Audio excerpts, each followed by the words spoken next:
dari masing-masing pemilih jumlah 55.524 orang tidak serta-merta dapat dijadikan dalil untuk menyatakan telah terjadi penambahan kertas suara. Termohon juga menjelaskan bahwa pemohon telah salah dalam mengajukan alat bukti berupa daftar pemilih by name DPT tanggal 28 Desember 2011, sementara yang menjadi acuan dalam pilkada tahun 2012 adalah DPT bertanggal 19 Februari 2012. Terhadap fakta hukum tersebut di atas, Mahkamah menilai kerugian yang timbul akibat permasalahan dalam DPT, baik berupa adanya nama pemilih ganda, pemilih di bawah umur, pemilih telah meninggal dunia, pemilih fiktif, dan ketidaksesuaian NIK, adalah dialami oleh semua pasangan calon tanpa terkecuali, termasuk pihak terkait 1 dan pihak terkait 2, serta tidak terkait dengan perolehan suara masing-masing pasangan calon. Selain itu, berdasarkan keterangan saksi-saksi yang diajukan oleh pemohon, adanya nama pemilih ganda tidak berarti dilakukan pencoblosan ganda. Seandainya pun ada pencoblosan ganda, sifatnya sangat sporadis, tidak masif dan tidak signifikan untuk mengubah kedudukan pemohon dalam perolehan suara. Termohon juga terbukti telah melakukan upaya dan bertikat baik untuk menyelesaikan berbagai permasalahan dalam DPT. Walaupun diakui sendiri oleh termohon, tetap ada masalah dalam DPT tersebut.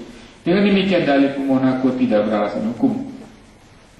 Bahwa pemohon mendalilkan termohon bersama pasangan calon nomor 11, pihak terkait 1 merupakan bupati petahana dengan sengaja melibatkan pegawai negeri sipil sebagai panitia pemilihan kecamatan dan PPS. Vide bukti P6, P14, P16, 18, 21, dan P23. Termohon dalam jawabannya menyatakan tidak ada ketentuan yang melarang PPK dan PPS dijabat oleh PNS sepanjang yang bersangkutan memenuhi syarat yang telah ditetapkan.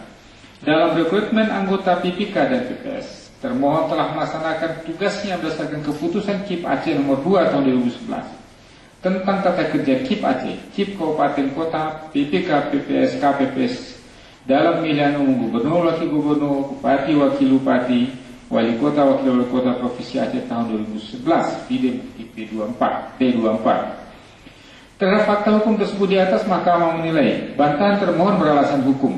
Berdasarkan pasal 53 Undang-Undang Nomor 15 tahun 2011 tentang penyelenggaraan pemilihan umum, syarat untuk menjadi anggota PPK, PPS, KPPS, PPLN, dan KPPSLN meliputi warga negara Indonesia berusia paling rendah 25 tahun, setia kepada Pancasila sebagai negara, Undang-Undang Negara Indonesia tahun 45, dan cita-cita proklamasi 17 Agustus 45.